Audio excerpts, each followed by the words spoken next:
ഇന്ന് നമ്മൾ പോകുന്നത് ആരുക്കുട്ടൻ്റെ ബർത്ത്ഡേ ഫംഗ്ഷൻ ആണ് കേട്ടോ. ഞങ്ങൾ 3 പേരും താണ്ടെ ഒരു കോമ്പിനേഷൻ ആയിക്കോട്ടെ എന്ന് കരുതി ബ്ലാക്ക് ഡ്രസ്സൊക്കെ ഇട്ടിട്ട് പോവാണ്. പിന്നെ താണ്ടെ വീഡിയോ എടുക്കുകയാണെന്ന് പറഞ്ഞപ്പോൾ ഞങ്ങൾ എന്തൊക്കെയോ ഒരു ആക്ഷനൊക്കെ കാണിച്ചിട്ട് താണ്ടെ നേരെ നമ്മൾ പോവാണ്. ഇവിടുന്ന് നടന്നു പോകാവുന്ന ദൂരമേ ഉള്ളൂ കേട്ടോ. മഴ പെയ്ത് തോർന്ന സമയമായതുകൊണ്ടാണ് വഴിയൊക്കെ ഇങ്ങനെ കിടക്കുന്നത്. പിന്നെ വഴിയിൽ കൂടെ കുറച്ച് പട്ടിഷോയൊക്കെ കാണിച്ച് താണ്ടെ ഒരു ഹായൊക്കെ പറഞ്ഞ് പോകുന്ന വഴിക്ക് താണ്ടെ അല്ലുമോൻ ഒരു പൂച്ചയോട് എന്തൊക്കെയോ കിന്നാരം പറഞ്ഞുകൊണ്ടിരിക്കുകയായിരുന്നു. പിന്നെ അവനെ അവിടുന്ന് പിടിച്ചെടുത്തുകൊണ്ട് പോയി. ഞങ്ങളിതാ നേരെ ആരുവിൻ്റെ വീട്ടിലെത്തിയപ്പോൾ ഇവിടെ ആരും വന്നിട്ടില്ലായിരുന്നു കേട്ടോ. വല്യപ്പനും വല്യമ്മച്ചിയും പിന്നെ ആരുക്കുട്ടൻ്റെ പപ്പയും അമ്മയും മാത്രമേ ഉണ്ടായിരുന്നുള്ളൂ. ഞങ്ങളിവിടെ വന്നപ്പോൾ ചേച്ചി ക്ലീനിങ്ങിൻ്റെ പരിപാടിയായിരുന്നു കേട്ടോ. പിന്നെ ആണ്ടെ ആ ആരുക്കുട്ടൻ്റെ ചേട്ടനാണ് തക്കുറു. പിന്നെ താണ്ടെ കിച്ചു വന്നിട്ട് ആ കേക്കൊക്കെ എടുത്ത് സെറ്റ് ചെയ്യാനുള്ള പുറപ്പാടായിരുന്നു. നമ്മൾ വന്നതിന് ശേഷമാണ് കേട്ടോ കേക്കൊക്കെ സെറ്റ് ചെയ്തത്.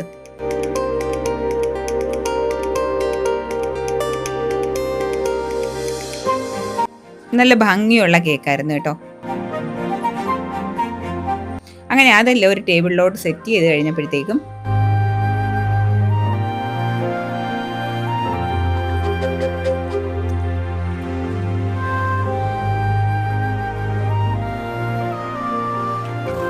അപ്പോഴല്ലേ ഒരു കാര്യം ശ്രദ്ധിച്ചത്. തേണ്ട ഞങ്ങൾ ബ്ലാക്കും തേൻ്റെ ബർത്ത്ഡേക്കാരനും ഫാമിലിയും വൈറ്റ് ഡ്രസ്സും. ആഹാഹാ, അപ്പം അങ്ങനെ ഒരു ബ്ലാക്ക് ആൻഡ് വൈറ്റ് കോമ്പിനേഷൻ ആയിപ്പോയി. അവർ ഫുള്ള് വൈറ്റ് ആയിരുന്നു കേട്ടോ. പിന്നെ ഞങ്ങളൊരു ഫാമിലിയൊക്കെ ആയിട്ട് ഇന്നൊരു ഫോട്ടോ ഒക്കെ എടുത്തിട്ട് കേക്ക് കട്ട് ചെയ്തു.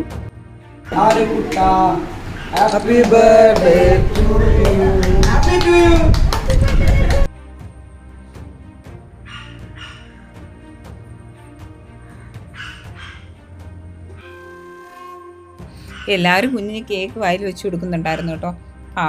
ഒരുപാട് കേക്ക് കഴിച്ചു അവൻ. കേക്ക് ഇത്രയും കൊടുക്കുന്നത് നല്ലതാണോ എന്ന് ചോദിച്ചാൽ വല്ലപ്പോഴും അല്ലേ, ഒരു ബർത്ത്ഡേ അല്ലേ, ഇതെപ്പോഴും ഇല്ലല്ലോ, അതുകൊണ്ട് കുഴപ്പമില്ലെന്നാണ് എൻ്റെ ഒരു ധാരണ. അങ്ങനെ ഞങ്ങൾ കേക്കും ഒക്കെ കൊടുത്ത് എല്ലാവരും കുഞ്ഞിന് കേക്ക് കൊടുത്തു കേട്ടോ. പക്ഷേ ഇതിനിടയിൽ ഒരാളെ മാത്രം കാണാനില്ല. വേറെ ആരുമല്ല, എൻ്റെ മോനെ തന്നെയാണ്.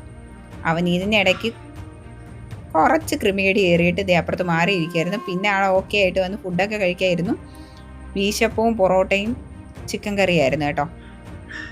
അങ്ങനെ ഞങ്ങൾ ഫുഡൊക്കെ കഴിച്ച് കുറച്ച് വർത്താനമൊക്കെ പറഞ്ഞ്